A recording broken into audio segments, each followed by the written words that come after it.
Ya. Jamaah rahimakumullah, kalau di antara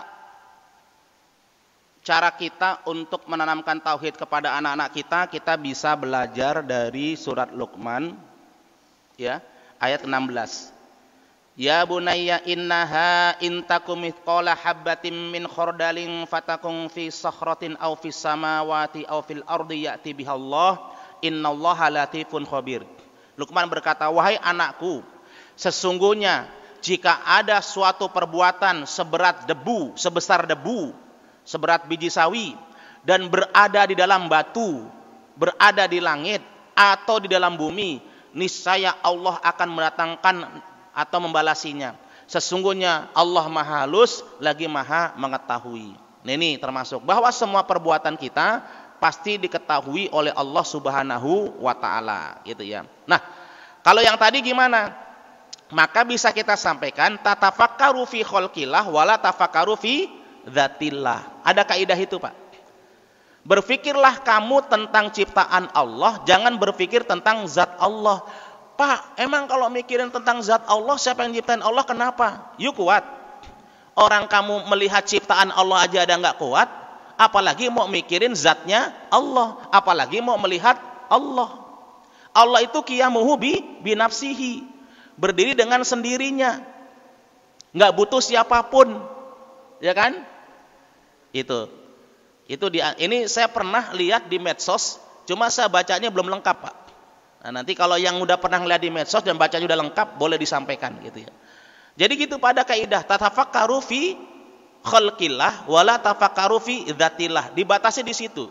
Kalau anak nanya nanti, Allah makan nggak? Itu dibatasi. Laisa kamitslihi syai'an. Allah itu tidak sama dengan segala sesuatu yang pernah kita lihat. Kita diciptakan nggak, Pak? Diciptakan. Kalau Allah laisa kamitslihi syai'an, gitu.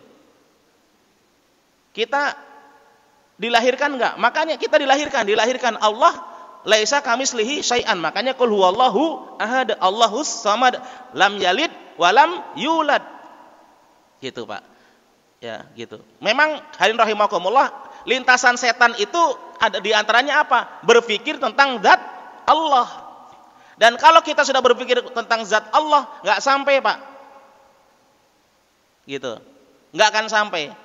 Nah, kapan kita bisa bisa mendapatkan hakikat tentang zatnya Allah?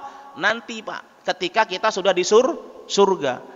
Karena di antara nikmat yang paling nikmat penghuni surga adalah bisa gitu. Bisa menatap wajah Allah, gitu. Jadi dibatasi dengan itu, Pak. Sama, Pak. Hari ini kalau kita memikirin tentang zatnya Allah, sesat, Pak. Gitu. Jadi emang gitu, Pak, ya. Terus gitu. Nah, Allah itu siapa? Allah menciptakan langit, bumi, segala macam. Allah kayak gimana? Laisa kamitslihi syai'an. Allah melihat, Allah punya mata. Laisa kamitslihi syai'an. Gitu. Allah Maha Mengetahui, berarti Allah otaknya pinter. Laisa kamitslihi syai'an. Allah itu tidak sama dengan segala sesuatu. Ya, Allah itu dimensinya tidak sama dengan segala sesuatu. Kita nih melihat apapun yang kita lihat nggak sama dengan Allah, gitu. Jadi mungkin itu, Pak, kalau dari kami. Ini memang kalau Trinitas tadi gimana, Pak?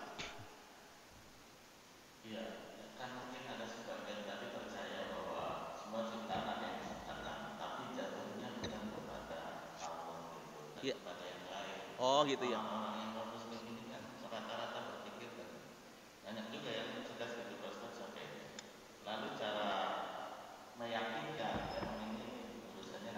Keimanan, yakin ya. Ya.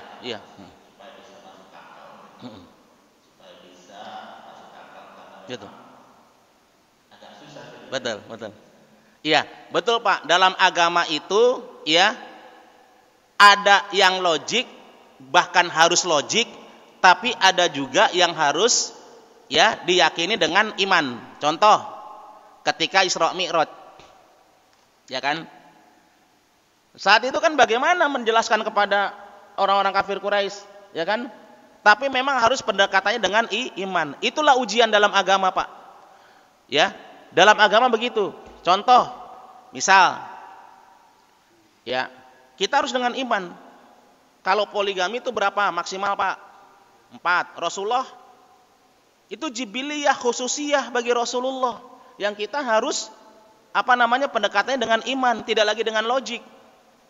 Jadi itulah ujian agama. Gitu loh. Ya. Jadi sama kita hari ini. Apakah kita setelah selesai sholat kemudian kita mendapatkan langsung balasan dari Allah? Kan enggak. Itu ujian agama, ujian keimanan kita. Bahwa setiap kebaikan pasti dibalas oleh Allah. Gitu kan? Itu Pak. Jadi ya memang nggak apa-apa ini menjadi sebuah keluasan berpikir, tetapi keluasan berpikir itu kita koridori dengan iman. Gitu. Jadi emang ujian iman begitu Pak. Sama kan? Kan nanti gitu Pak orang-orang kafir. Ya Allah, ternyata Allah benar, Rasul benar. Kau tahu benar begini, coba dulu aku ikut jalan bersama Rasul kan gitu. Nah itu ujian keimanan. Gitu. Ternyata ya Allah, ya kan menjaga sholat lima waktu itu begitu mulia gitu. Jadi gitu Pak, ujian keimanannya di situ. Ya, jadi memang para pemikir bebas itu kadang-kadang begitu cara berpikir mereka, maka kita keluasan berpikir kita tetap kita koridori dengan iman tadi insyaallah. Makasih Pak pertanyaannya luar biasa. Wallahu a'lam bishawab.